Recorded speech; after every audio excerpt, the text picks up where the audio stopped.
कैसे हो मेरे भाई और बहनों, वेलकम बैक टू कारवर्सल प्लस। और आज के एपिसोड में दोस्तों हम बात करने वाले हैं पिछले कुछ दिनों की थोड़ी बहुत कार न्यूज के बारे में, जिसमें लैंड रोवर ने अपनी रेंज रोवर स्पोर्ट को ऑलरेडी अपडेट करना स्टार्ट कर दिया है। और सिर्फ आपको ऐसे हेडलाइट्स वगैरह के अंदर डिफरेंस नहीं मिलने वाले, साथ ही में दोस्तों BYD ने अपनी 1200 किलोमीटर चलने वाली गाड़ी की टेक्नोलॉजी को इंडिया में डेब्यू कर दिया है। और Audi ने दोस्तों एक गाड़ी को लॉन्च करा है जो कि literally I love that car. Audi is literally performing super well right now. जिसमें आज की हमारी पहली न्यूज है कि हमारी इंडिया वाली किया सोनेट अभी अफ्रीका में एनकैप के लिए गई थी। दोस्तों अफ्रीका में जो किया सोनेट बिकती है वो इंडिया से बन के जाती है, और वहां पे इस गाड़ी ने 1 स्टार रेटिंग स्कोर करी है अफ्रीका एनकैप के अंदर। इस गाड़ी का 2 स्टार वाला वर्जन किया था और इसको 21.23 का स्कोर मिला है एडल्ट ऑक्यूपेंसी में, 1 स्टार रेटिंग, और चाइल्ड ऑक्यूपेंसी में 28.57 का स्कोर मिला है आउट ऑफ 49, तो 3 स्टार की रेटिंग। इस गाड़ी का वजन था 1358 kg का। और अफ्रीकन एनकैप ने इस गाड़ी की कोई भी साइड टेस्टिंग करी नहीं, क्योंकि इसके अंदर साइड एयरबैग्स थे ही नहीं, तो वो बोलते भाई 0 स्टार रेटिंग ही आने वाली है, तो क्या ही हम परेशान करें। हम पे तो है ही नो। तो दोस्तों आपको ये नहीं लगता कि जो एनकैप वाला मैट्रिक सिस्टम है ये सिर्फ अपने आप को खुश करने का या फिर दुखी करने का सिस्टम है कि किसी गाड़ी की 5 स्टार रेटिंग है, किसी गाड़ी की 2 स्टार रेटिंग है। कोई भी गाड़ी मेरे को क्या लगता है जब तक वो वर्ल्ड क्लास कोई ऐसे टेस्ला की नहीं है, BMW मर्सिडीज वगैरह की नहीं है, तो वो हो सकता है कि इंडिया में कुछ और स्कोर कर रही है, यूरोप के अंदर कुछ और अफ्रीका के अंदर कुछ और, क्योंकि उनके स्टैंडर्ड्स डिफरेंट है। तो दोस्तों इसलिए मेरे ख्याल से अब मुझे फर्क ही नहीं पड़ता, और मेरे ख्याल से अब लोगों को भी फर्क नहीं पड़ता एनकैप रेटिंग के बारे में। सबको पता है भाई इसके अंदर धांधलेबाजी हो रही है। धांधलेबाजी दोस्तों पर अब होने वाली है स्कोडा के अंदर, जिसमें स्कोडा ने अपनी कोडियक RS को इंडिया में लॉन्च करने का कंफर्म कर दिया जून 22 को, और इसकी सिर्फ 50 यूनिट्स इंडिया में आने वाली है। तो धांधलेबाजी मैं इसलिए बोल रहा हूँ। अब इसके अंदर कूल गया कि आपको जो VRS वाला इंजन है ऑक्टाविया के अंदर जो आता है, जिसमें आपको 265 हॉर्स पावर मिलती है, 400 Nm का टॉर्क मिलता है, वही वाला इंजन इस गाड़ी में आएगा। साथ ही में आपको सामने sporty bumpers, sporty grill, side में बड़े अलॉयस और थोड़ी ऐसे बढ़िया पीछे डिफ्यूजर वगैरह मिलने वाला है, और इंटीरियर में आपको बढ़िया ऐसे सीटें वगैरह मिलेगी। तो दोस्तों काफी कूल सी गाड़ी है और सिर्फ 50 होने वाली है। अब क्या मैं ये गाड़ी खरीदूंगा अगर ये 60 लाख के प्राइस में लॉन्च होगी? टू बी ऑनेस्ट दोस्तों नहीं, क्योंकि सेम प्राइस में मुझे Audi A6 मिल जाएगी जिसमें सेम इंजन है और ज्यादा बढ़िया लग्जरी और ब्रांड है। मुझे नई वाली Audi की A5 मिल जाएगी। एक तो दोस्तों Audi ने अपनी RS5 का लॉन्च करा है, लिटरली नई वाली। भाई मैं पागल हो गया उस गाड़ी को देख के, इतनी सुंदर गाड़ी है वो, इतनी सुंदर गाड़ी है वो। भाई मेरा बहुत मन करता है यार उस गाड़ी को लेने का। दोस्तों चैट आप मतलब चैट बोल रहा हूँ दोस्तों, आप यार कमेंट में दोस्तों ऐसे करा करो ना यार कि लू या ना लू। यार बहुत मजा आता है भाई Audi की गाड़ियां देख के नई वाली। कच्ची गीली कर गया है तेरा भाई, देखते ही मेरे ऊपर गिर गई भाई। वही पे दोस्तों अगर आप देखिए अगली न्यूज है कि लैंड रोवर ने अपनी रेंज रोवर स्पोर्ट की नई वाली फेसलिफ्टेड वर्जन का ऑलरेडी टेस्ट करना स्टार्ट कर दिया है। अब इसके अंदर सिर्फ आपको थोड़े बहुत ऐसे कॉस्मेटिक डिफरेंस नहीं मिलने वाले, पर गाड़ी में ओवरऑल काफी अपग्रेड्स होंगे। फॉर एग्जांपल कॉस्मेटिक वाइज अगर आप देखें, फ्रंट एकदम गाड़ी का नया होने वाला है, शेप तो ऑलमोस्ट सेम ही होगी, पर आपको अलॉयज नए मिलेंगे, टेल लाइट्स आपको नहीं मिलेगी, डिफ्यूजर आपको थोड़ा बड़ा मिलने वाला है जिसमें बड़े बड़े एग्जॉस्ट है। और साथ ही में दोस्तों इसके इंजन वाइज भी एक्सपेक्टेड है कि लैंड रोवर अपग्रेडेशन करेंगे, जिसमें अब हाइब्रिडाइजेशन के ऊपर और फोकस होगा। तो अभी जो 3.0 लीटर का टर्बो इंजन आता है वो दोस्तों उसके साथ में आपको बैटरी भी मिल जाएगी बढ़िया, जैसे 450 हॉर्स पावर प्रोड्यूस करने के लिए। प्राइस ऑब्वियसली बढ़ जाएगा, पर अब दोस्तों टेंशन नहीं है इस गाड़ी के प्राइस का इंक्रीज होने का, क्योंकि ये गाड़ी यूके से आ रही है। यूके और इंडिया के बीच में फ्री ट्रेड अग्रीमेंट साइन हो गया है। पर दोस्तों हाइब्रिड्स के ऊपर इसके अंदर काफी कंफ्यूजन है, जिसमें अगर आप देखें लैम्बोर्गिनी की कार्स इंडिया में बिकती है, लैम्बोर्गिनी की टेमरारियो, लैम्बोर्गिनी की रेवेल्टो और बाकी उरुस वगैरह। अब लैम्बोर्गिनी को दिक्कत आ रही है दोस्तों प्राइस कट्स करने में, क्योंकि हमारी सरकार ने हाइब्रिड्स के ऊपर प्रॉपर क्लैरिटी दी नहीं है कि कितने % से प्राइस कट होगा। और दिक्कत क्या है कि जो भी ये सारी यूरोपियन परफॉर्मेंस कार्स है अब इनके अंदर किसी फॉर्म का हाइब्रिड आने लग गया है, तो उससे तो भाई ऑलमोस्ट किसी भी गाड़ी के ऊपर प्राइस कट होगा ही नहीं। भाई हम कहां जाएंगे? तभी अगर आप देखें मैक्लारेन ने सिर्फ अपनी 750S, अपनी 750S स्पाइडर और अपनी GT के ऊपर प्राइस कट करा, क्योंकि वो स्टैंडर्ड IC वाले वर्जन में आती है, हाइब्रिड नहीं है। आर्टूरा के ऊपर नहीं करा क्योंकि वो गाड़ी हाइब्रिड के ऊपर आती। तो दोस्तों कहीं ऐसा ना हो कि भाई मेरा रेवेल्टो का सपना खत्म हो जाए। मुझे दोस्तों आपको अगर पता नहीं तो रेवेल्टो इतनी ज्यादा पसंद है ना, गाड़ी इतनी ज्यादा पसंद है, प्रॉपर बैट मोबाइल वाली लुक्स आती है। मैं लूंगा उस गाड़ी को ब्लैक कलर के अंदर, उसके ऊपर मैट पेंट करवा लूंगा, मतलब पेंट तो ऑब्वियसली नहीं, PPF करवा लूंगा, व्हील्स भी एकदम मैट होंगे, और दोस्तों पूरी ऐसे लगेगा ना कि भाई मैं बैटमैन चल रहा हूँ भाई गाड़ी के अंदर। कितना कूल लगने वाला है दोस्तों, मैं बहुत ही एक्साइटेड हूँ। जल्दी दोस्तों मेहनत करनी पड़ेगी तभी जाके खरीद पाऊंगा। भाई मैं अगर वीडियो अपलोड ना करूँ ना, आप लोग बता दिया करो भाई, I will work harder for this. चीज बढ़िया है, एकदम एकदम रापचिक चीज है, लेकिन इसमें खर्चा इतना है ना कि असली वाले अमीर ही अफोर्ड कर सकते हैं। वहीं पे पर अगर आपको परफॉर्मेंस ओरिएंटेड गाड़ी थोड़े अफोर्डेबल प्राइस में चाहिए तो स्कोडा आपके लिए दोस्तों ये भी थोड़ा बहुत एक्सेसिबल करने वाली है, जिसमें स्कोडा अपनी काइलैक को इंडिया में ऑलरेडी लॉन्च कर चुके हैं, काफी दोस्तों डिसेंट परफॉर्म कर रही है। अब इसका एक स्पोर्टी वर्जन, थोड़ा एस्पिरेशनल वाला वर्जन स्कोडा सोच रही है इंडिया में लॉन्च करने का, जो कि इसका स्पोर्ट लाइन वाला होगा। प्रॉपर वीआरएस तो स्कोडा लॉन्च नहीं कर सकते इतनी सस्ती गाड़ी के अंदर, तो स्पोर्ट लाइन लॉन्च होगा। इसके अंदर आपको थोड़ी ब्लैक आउट ग्रिल वगैरह मिलेगी, लाइटें मिलेगी, थोड़े बम्पर में डिफरेंसेस होंगे, साइड में आपको थोड़े बड़े व्हील्स मिलेंगे और पीछे आपको डिफ्यूजर में डिफरेंस मिलेंगे। और मेजरली काफी लोग ये भी एक्सपेक्ट कर रहे हैं कि स्कोडा इसके अंदर 1.5 लीटर वाला इंजन भी डाल दे अपना टीएसआई वाला, जिसमें 150 हॉर्स पावर आती है। अब उससे डिफरेंस क्या होगा दोस्तों कि गाड़ी का साइज बहुत ही छोटा है, इंजन काफी बड़ा है,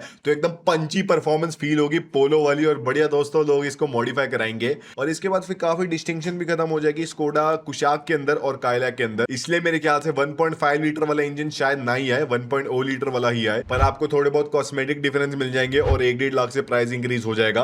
पर दिक्कत क्या है दोस्तों, इसके जहां पे इसका टॉप मॉडल खत्म होता है वहां पे उस गाड़ी का ऑलमोस्ट सेकंड टॉप आने लग जाता है कुशाक का, तो लोग कहेंगे ना भाई मैं वही गाड़ी ले लूंगा जो कि ज्यादा बड़ी भी है, जिसमें ज्यादा बढ़िया फीचर्स भी है, क्या ही मैंने गाड़ी परचेज करनी। वहीं पे दोस्तों अगर आप देखिए अगली जो हमारी न्यूज है काफी दोस्तों बढ़िया है पर महंगी भी है, जिसमें मर्सिडीज ने अपनी एस क्लास के नए वाले फेसलिफ्टेड वर्जन को ऑफिशियली इंडिया में लॉन्च कर दिया है एज सीबीयू यूनिट, और इसका स्टार्टिंग प्राइस है 2.2 करोड़ रुपीस का। अगर दोस्तों आपको पर्सपेक्टिव दूं, आज से 5-6 साल पहले मर्सिडीज मईबाग आया करती थी 2.2 के प्राइस में, करोड़ के प्राइस में। अब स्टैंडर्ड वाली एस क्लास आने लग गई है और अभी फिलहाल इसका सीबीयू वाला वर्जन लॉन्च हुआ है, बाद में इसका सीकेडी वाला वर्जन भी लॉन्च हो जाएगा। अब इसके अंदर दोस्तों कूल चीज क्या है कि अब इसका S450e वाला वर्जन इंडिया में आता है, जिसमें आपको 3 लीटर इंजन के साथ में 22 किलोवाट आवर की बैटरी मिलती है। तो जितनी बैटरी आपको टियागो में मिलती है ना प्रॉपर उस गाड़ी को रन करने के लिए टियागो ईवी के अंदर, उतनी इस गाड़ी में हाइब्रिड वर्जन के अंदर है, जिसके सब कुछ कंबाइन करके आपको 435 हॉर्स पावर मिलती है, 680 Nm का टॉर्क मिलता है, और साथ ही में आपको लुक्स के अंदर भी अपग्रेड्स मिलते हैं। फॉर एग्जांपल सामने काफी बड़ी लाइट्स है और काफी बड़ी ग्रिल है, साइड में आपको नए लॉयज मिलते हैं, पीछे नई टेल लाइट्स है मर्सिडीज के नए वाले लोगो वाली, और इंटीरियर में वही ट्रिपल स्क्रीन वाला फॉर्मेट है MBUX वाला, और साथ ही में इसके एक AMG एडिशन भी है जो कि 2.4 करोड़ का, 2.4 करोड़ का इसका प्राइस भाई, 2.5 crore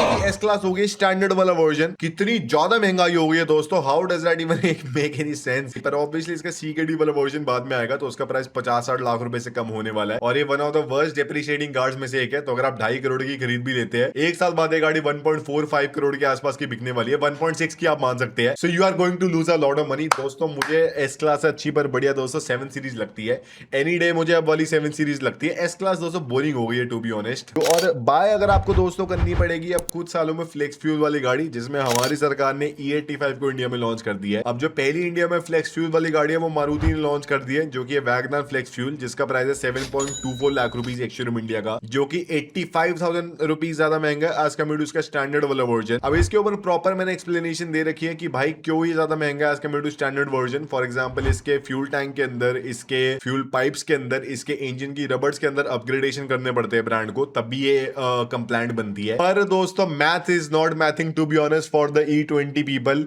and the E85 people. लोग पता नहीं क्यों ही परचेज करेंगे इस गाड़ी को, क्योंकि इसका प्राइस भी महंगा है, इसको रनिंग कॉस्ट भी महंगी है, इसकी सर्विस भी महंगी है, इसकी रीसेल और सस्ती होगी।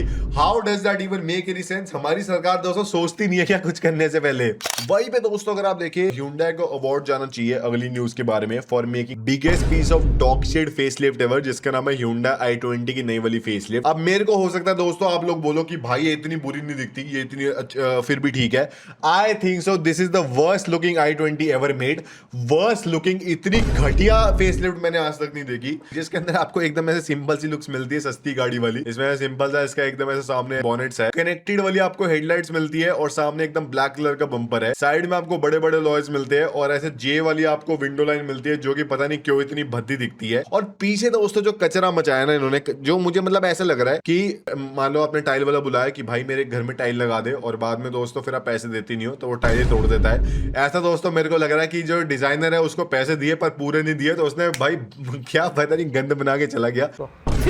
इसमें तिरछी वाली ऐसे पीछे आपको डिक्की मिलती है, ऐसे कनेक्टेड सी टेल लाइट्स है जो कि कनेक्टेड होनी भी नहीं चाहिए थी, और मोटा सा आपको डिफ्यूजर मिलता है पीछे। इंटीरियर में आपको वर्टिकल वाले एसी वेंट्स मिलते हैं, इंटीरियर फिर भी ठीक है, और आपको ऐसे डुअल स्क्रीन वाला सेटअप मिलता है, थोड़ा नया स्टीयरिंग है, इंजन वगैरह आपको सेम मिलने वाला है, पर पता नहीं क्यों ही लोग इस गाड़ी को परचेज करेंगे। Literally there is zero benefit of purchasing this car as compare to current वाली i20। करंट वाली i20 दोस्तों इतनी हाईटेक सी लगती है, कूल सी लगती है, सब लोग उसको पसंद करते हैं।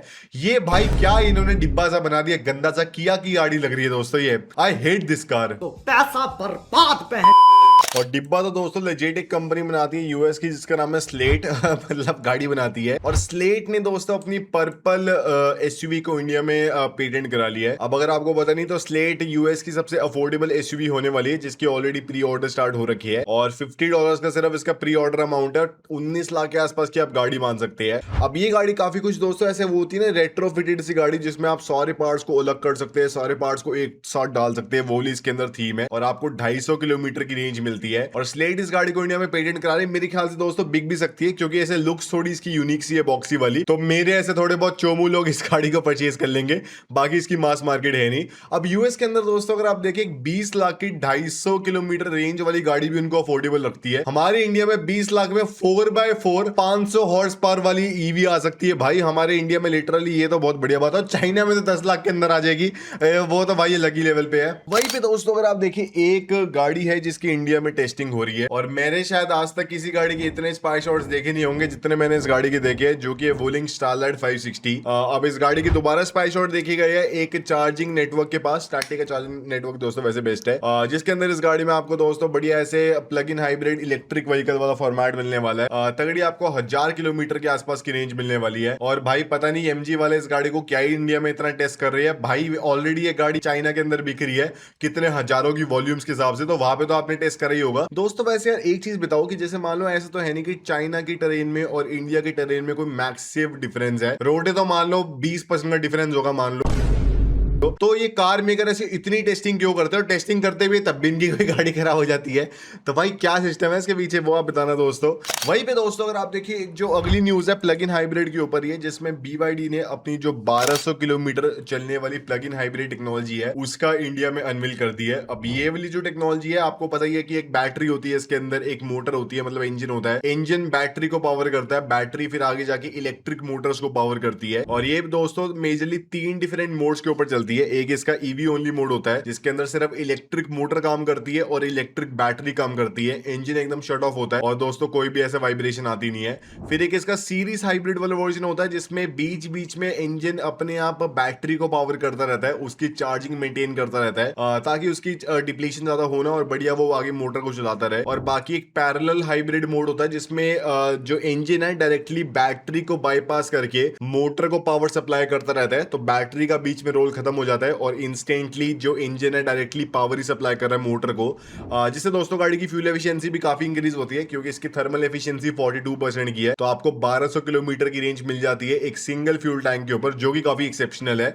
अगर आपको दोस्तों मैं इसका पर्सपेक्टिव दूं, मेरी जो स्कोडा ऑक्टाविया है मैंने ली थी अराउंड 5000 किलोमीटर चली हुई, आज वो गाड़ी 13000 किलोमीटर चली है, तो बीच का डिस्टेंस हो गया 8000 किलोमीटर का। तो मुझे अपनी जिंदगी में इस गाड़ी को टेक्निकली अगर ये 1200 सच में चलती है तो सिर्फ 7 बारी दोस्तों फ्यूल करवाना पड़ेगा, और मतलब 2 सालों के अंदर 7 बारी फ्यूल और we are good to go. 2 सालों में 7 बारी अगर मैं फ्यूल करवाता हूं तो 24 डिवाइडेड बाय 7 अराउंड 3.5 हो गया दोस्तों। मान लो हर 3.5 महीने में एक बारी सिर्फ गाड़ी को फ्यूल कराना, सिर्फ एक बारी। भाई मैं तो हर अभी हफ्ते करा रहा हूं, तो जबकि मेरी गाड़ी चलती भी नहीं है। 5-5 हजार रुपए 6-6 हजार रुपए का फ्यूल भरवा रहा होता हूं, चलती है नहीं, 6 की एवरेज देती है गाड़ी। ये तो दोस्तों बहुत बढ़िया सिस्टम है। वहीं पे दोस्तों अगर आप देखें तो एक बढ़िया सिस्टम पर नहीं है, जिसमें जो मारुति ब्रेजा है उसकी फेसलिफ्ट को स्पाई करा गया है, and to be honest it is another piece of shit.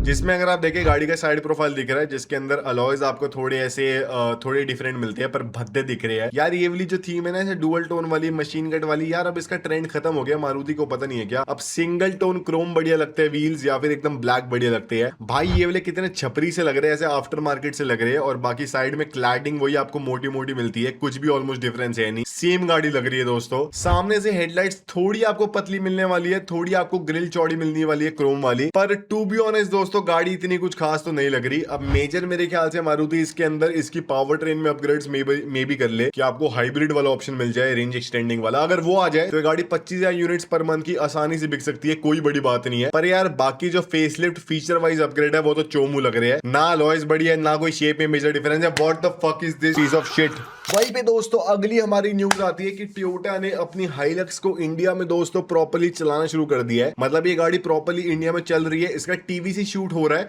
तो इसका लॉन्च इंडिया में जल्दी होने वाला है। और मेरे ख्याल से दोस्तों अब की बारी में मेरे को क्या लगता है कि जैसे पिछली वाली हाइलक्स पे ऑलमोस्ट 15-15 लाख रुपए की डिस्काउंट आ रहे हैं, इस वाली पे इतने नहीं आने वाले, अराउंड 8 लाख रुपए की आने वाली है, क्योंकि अब ये गाड़ी ज्यादा एडवांस है एज कम्पेयर टू करंट वाली फॉर्च्यूनर। तो काफी लोग इसकी तरफ जाने वाले हैं, तो जो गैप था दोनों कार्स के बीच में ऑलमोस्ट खत्म हो गया। इनफैक्ट ये गाड़ी ज्यादा बड़ी एज कम्पेयर टू फॉर्च्यूनर, तो 40 लाख की भी अगर लॉन्च होती है कोई बड़ी बात नहीं है, इसके ऊपर डिस्काउंट्स भी नहीं आने वाले। मेरे ख्याल से गाड़ी बहुत ही बढ़िया परफॉर्म करेंगे। I am really excited for this car. वहीं पे दोस्तों अगली न्यूज है कि महिंद्रा XUV 7XO की रिकॉर्ड सेल्स हो रही है, और इस साल ये ब्रांड का रिकॉर्ड होने वाला है इस वाली गाड़ी के अंदर, जिसमें अगर आप देखें फर्स्ट जब ये गाड़ी लॉन्च हुई थी कमर्शियल ईयर में अपने, तो around average 3,000 units per month की बिक्री थी। उसके फिर एक साल बाद 5500 के आसपास बिकना शुरू हो गई, फिर उसके बाद 6200 के आसपास, फिर 7500 बिकना शुरू हो गई, और अब इसकी एवरेज हो रही है 9285 यूनिट्स पर मंथ। ऑलमोस्ट हर एक सिंगल दिन इंडिया में 300 से ऊपर XUV 7XO बिक रही है। That is a very very good deal. और अगर आप देखिए गाड़ी सस्ती भी नहीं है, ऐसा नहीं है, अफोर्डेबल गाड़ी है, तो उसके हिसाब से काफी दोस्तों बड़ी बात है। Mahindra is truly performing really really well.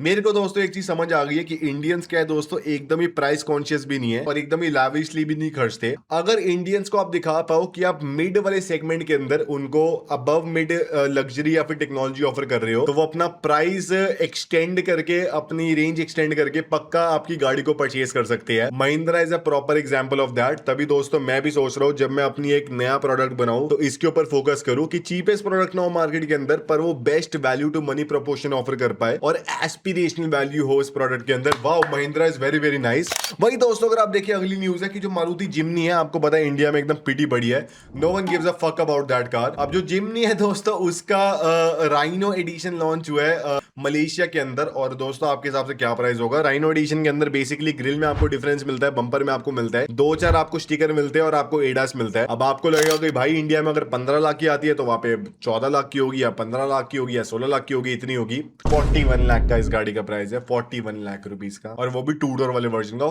40 lakh रुपए की लोग ले रहे हैं ये चोमू गाड़ी, 40 लाख रुपए की। मतलब यार इंडिया में 15 लाख में कोई इसको पूछ नहीं रहा, वहां पे 40 लाख में लोग पूछ रहे हैं। तो वही है भाई, एक चीज की वैल्यू हो सकता है कोई ना करे, उसके बाद हो सकता है कोई और उसकी वैल्यू कर ले। So that is a really good inspiration. वहीं पे दोस्तों अगर आप देखिए अगली न्यूज आ रही है कि ऑडी ने मेरी फेवरेट गाड़ी का लॉन्च कर दिया। भाई ये कितनी सुंदर लग रही है, जिसका नाम है नई वाली ऑडी A6 ऑल रोड, और मैं चाहता हूं दोस्तों इस गाड़ी का इंडिया में लॉन्च हो। इसमें आपको सामने एकदम बढ़िया से ग्रिल मिलती है, एकदम बढ़िया वाली हेडलाइट्स मिलती है, साइड में कुछ जॉली दोस्तों चौड़े चौड़े व्हील्स है। भाई कितने कूल लग रहे हैं ना, एकदम ऐसे मार्स रोवर की तरह। और व्हील्स का डिजाइन भी दोस्तों कितना कूल सा है ना, ऐसे पतली पतली आपको क्लैडिंग मिलती है, अंदर हाथ डालने वाले दरवाजे मिलते हैं, और पीछे इस गाड़ी की एज देखो, क्या माल है यार। तो भाई कितनी चौड़ी एज है इस गाड़ी की, literally she is like a Latina. भाई क्या मस्त गाड़ी लग रही है ये, देखो भाई ऐसे डुअल एग्जॉस्ट वाला सिस्टम है, मोटे मोटे आपको टायर मिलते हैं। और मेरे को दोस्तों एनी डे स्टेशन वैगन ज्यादा बढ़िया लगती है गाड़ी एज कम्पेयर टू SUVs। मुझे बहुत पसंद है इन गाड़ियों का कंसेप्ट, पर इंडिया में कोई इनको पूछता नहीं है, तो कोई मेजरली गाड़ी आती नहीं है। और भाई कितनी मस्त लग रही है, साथ ही में आपको ऐसे हाइब्रिड वाला सिस्टम मिलेगा। भाई यार कितनी मस्त गाड़ी है यार, कितना मजा आ रहा है यार इसको देखने में। देखो देखो, दरिंदगी चेहरे से टपकती है, नंबर 1 का कबीला। छी छी छी, आंखें देखो, नीयत में खोट साफ नजर आता है, हवस से भरी हुई। और बाकी दोस्तों फिर जो आज की हमारी लास्ट न्यूज है कि MG अगर आप देखें तो दोस्तों कंज्यूमर कोर्ट में काफी बड़ा केस आ गया, मतलब एक सिंपल सा केस आ गया है, जिसमें इंडिया में एक 2022 में दिल्ली के बंदे ने एक MG ZS एस्टर को परचेज करा था 18,23,000 के प्राइस में। अब वो बोलते हैं कि कुछ महीने बाद ही फिर उनकी जो गाड़ी का टायर प्रेशर मॉनिटरिंग सिस्टम है उसके अंदर दिक्कतें आना शुरू हो जाती है, और इलेक्ट्रिक स्टीयरिंग के अंदर भी दिक्कतें आना शुरू हो जाती है। फिर वो बोलते हैं कि भले गाड़ी वारंटी के अंदर थी, तब भी MG वालों ने उनसे 3,000 रुपए चार्ज कर लिए टायर प्रेशर मॉनिटरिंग सिस्टम को रिप्लेस करने के लिए। फिर उसके बाद वो गंगोत्री अपनी गाड़ी को चला रहे थे तो ESCL उसका खराब हो गया, और फिर और दिक्कतें आती गई, फिर उन्हें 10 घंटा वेट करना पड़ा। फिर दोस्तों वो गए ऐसे बढ़िया कंज्यूमर कोर्ट के अंदर, और कंज्यूमर कोर्ट ने वर्डिक्ट दिया कि MG को पूरे 18 लाख रुपए कस्टमर को रिफंड करने पड़ेंगे, जो कि दोस्तों मेरे ख्याल से सही चीज नहीं है, क्योंकि MG ने मतलब 18 लाख की गाड़ी बेची, 18 लाख रिफंड हो गए, क्या उनका नुकसान है? कुछ भी नहीं। 18 लाख रुपए को into 5 करके देना चाहिए, ताकि भाई MG वाले मतलब कोई भी भी जो कंपनी है आगे से गलती करने में और कतरा है, क्योंकि मान लो मैंने आपके पैसे ले लिए, मैंने आपको प्रोडक्ट दे दिया, मैंने आपके पैसे 3-4 साल इस्तेमाल कर लिए और फिर मैंने आपको सेम पैसे वापस कर दिए, तो भाई मेरा तो फिर भी फायदा ही है ना, उसमें क्या दिक्कत है। तो ये भाई कोड को अच्छा अरे नहीं भाई, कोड ने सोचा है भाई with 7% annual interest from date of complaint filed and pay an extra 4 lakh combined for compensation and legal. ठीक है यार दोस्तों, अरे हमारी कोड तो दोस्तों फिर भी ठीक है यार, मुझे लग रहा था मैं ही स्मार्ट। तू साला भोला दिखता है लेकिन है एकदम होशियार हो लुच्चा। और ये था दोस्तों आज की वीडियो में। अगर आपको पसंद आया तो लाइक शेयर सब्सक्राइब कर देना कारवर्सल प्लस को।